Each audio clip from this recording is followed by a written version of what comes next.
Akhirnya Leo lebih tenang sekarang. Kak, Mia menyapa. Dia tadi mendengar keributan dan segera datang. Leo melirik Mia sekilas, begitupun Mia yang balas tersenyum kepada Leo majikannya itu. Mia, tolong tidurkan Raisa. Vira menyerahkan Raisa kepada Mia. Iya kak, dengan cepat Mia menggendong Raisa.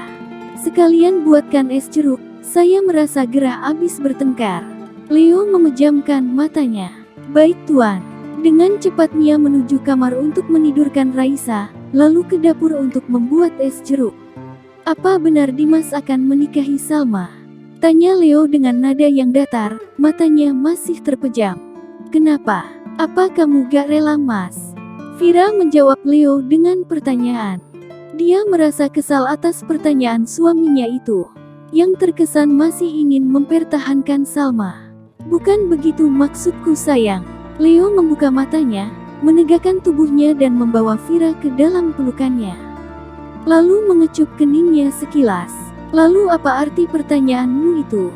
Vira masih dengan nada yang kesalnya.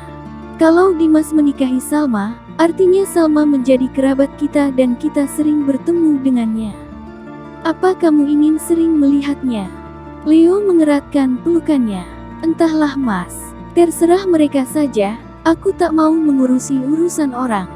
Vira mengurai pelukan suaminya, lalu berdiri, hendak melengos pergi meninggalkan Leo. Mau kemana? Tanya Leo. Mau menyusui Ryan, ujar Vira, lalu pergi. Apa aku sudah salah bicara? Menggusar wajahnya kasar. Leo duduk sendirian di ruang tamu, menatap punggung Vira, hingga menghilang di ambang pintu. Capek rasanya Aku tahu ini semua berawal dari kesalahanku sendiri. Gumam Leo. Tidak lama kemudian, Mia membawa es jeruk pesanan Leo. Tuan ini esnya. Menyimpan di meja, berkata dengan sopan. Mia bisa pijitin aku, rasanya otot tubuhku terasa tegang semua. Leo meneguk es jeruknya. Bisa tuan. Mia pun mulai memijit bahu dan kaki Leo. Selama dipijit, Mia mendengarkan berbagai keluhan Leo tanpa menyela. Dia hanya jadi pendengar setianya saja. Sementara itu, Dimas dan Salma pergi bersenang-senang. Mereka makan di restoran, lanjut nonton film romantis di bioskop. Kini mereka berada di dalam kamar hotel yang sudah dipesan Dimas. Duduk berhadapan di sofa yang ada di dalam kamar itu. Kamu hindari saja persidangan, gak usah datang. Biar tahu-tahu beres saja, ujar Dimas. Iya, aku juga akan begitu. Tersenyum, lalu pindah tempat duduk ke samping Dimas. Salma membelai dada Dimas dengan senyuman menggodanya. Salma merasa beruntung akan dipersunting Dimas. Sudah ganteng kaya lagi, apalagi coba kurangnya. Aku memang punya sejuta pesona. Salma memuji dirinya sendiri dalam hati. Urusan nanti masalah Vira masih kerabat Dimas, yang penting dia harus membuat Dimas tidak pergi lagi darinya. Salma mencium bibir Dimas dengan penuh hasrat, sudah cukup lama dirinya tidak mendapatkan nafkah batin dari Leo. Membuatnya begitu bergairah saat dekat dengan Dimas. Dimas membalas ciuman Salma, lumayan punya rekan senang-senang. Dimas tertawa dalam hati. Mereka pun akhirnya memadu kasih yang tidak halal dan tidak patut ditiru. Hari berganti hari, minggu berganti minggu. Waktu sidang perceraian pun berlangsung. Salma sama sekali tidak menghadiri sidang perceraian sekalipun. Hasil keputusan sidang pun diumumkan, Leo dan Salma kini resmi bercerai secara hukum dan agama. Hak asuh Raisa jatuh kepada Leo. Salma sama sekali tidak menuntut Gono Gini, karena berpikir tidak perlu toh dia mendapatkan yang lebih kaya dari Leo. Leo sengaja mengalih namakan sertifikat rumah yang ditinggali Salma atas nama Raisa anaknya. Salma tak peduli, dia hanya bersenang-senang saja dengan Dimas. Perasaannya kepada Dimas berbeda dengan perasaannya dulu kepada Leo. Mungkin pada Leo, dia hanya lebih terobsesi untuk merebutnya dari Vira. Sedangkan pada Dimas, dia benar-benar mencintainya. Sementara itu, Vira menguatkan hatinya untuk merawat Raisa. Walau bagaimanapun, bayi itu tidaklah berdosa. Beberapa bulan berlalu, masa idah Salma sudah habis. Salma begitu senang, membayangkan segera dinikahi oleh Dimas. Tapi sudah hampir 2 minggu ini Dimas menghilang seolah ditelan bumi. Sial, kemana kamu Dimas? Gerutu Salma. Hanya suara operator yang dia dengar saat mencoba menghubungi Dimas. Salma akhirnya memutuskan untuk menemui Vira. Ting tong, suara bel pintu rumah Vira berbunyi. Salma, ada keperluan apa kamu kemari? Vira terkejut Salma menemuinya. Vira berusaha memasang raut wajah biasa saja, namun gagal. Salma bisa melihat jelas raut tidak suka dari Vira. Apa kamu tahu di mana Dimas? Salma bertanya dengan nada yang ketus. Sombong sekali kamu Salma, sopan sedikit dong kalau bertamu. Vira berkata dengan malasnya. Hah, gak usah banyak cincong. Jawab saja pertanyaanku itu. Masih berkata dengan ketus. Setahuku Dimas pergi ke luar negeri untuk urusan pekerjaan.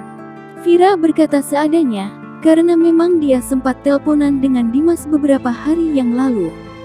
Dimas mengatakan sedang ada di luar negeri, bahkan mereka melakukan video call. Apa? Salma terkejut mendengar perkataan Vira. Kenapa bisa-bisanya dia mengabari Vira dan aku tidak? Gerutunya cukup keras hingga Vira bisa mendengarnya. Rupanya kamu sudah dicampakan ya. Vira tersenyum mengejek Salma. Jangan ngaco kamu. Salma menatap Vira tajam penuh kesal. Maaf Salma, aku banyak urusan, sebentar lagi aku akan ke toko. Vira segera masuk ke dalam rumah dan menutup pintunya. Sialan. Salma kesal pada Dimas yang tak mengabarinya sebenarnya. Dia menendang pintu rumah Vira dengan kasar, lalu pergi. Vira mengelus dada saking kagetnya dengan kelakuan Salma. Vira duduk di kursi yang ada di balkon kamarnya. Saat ini Raisa sedang dijaga Mia. Dan Ryan sedang terlelap tidur. Sementara Tiara sedang sekolah. Dia sudah mulai masuk TK. Leo sendiri sudah mulai buka usaha. Dia membuka toko grosir yang menjual perlengkapan sekolah dan kantor. Saat ini, Leo sedang berada di tokonya. Masih ada waktu sebelum menjemput Ara. Gumamnya. Vira menghubungi nomor Dimas. Tidak lama kemudian, Dimas menerima panggilan darinya. Halo Kak Vira, ada apa? Tanya Dimas dalam sambungan teleponnya. Baru saja Salma menemuiku, apa kamu tidak mengabarinya kalau kamu ada perjalanan bisnis ke luar negeri? Tanya Vira. Hahaha, kenapa aku harus mengabarinya? Apa urusannya denganku?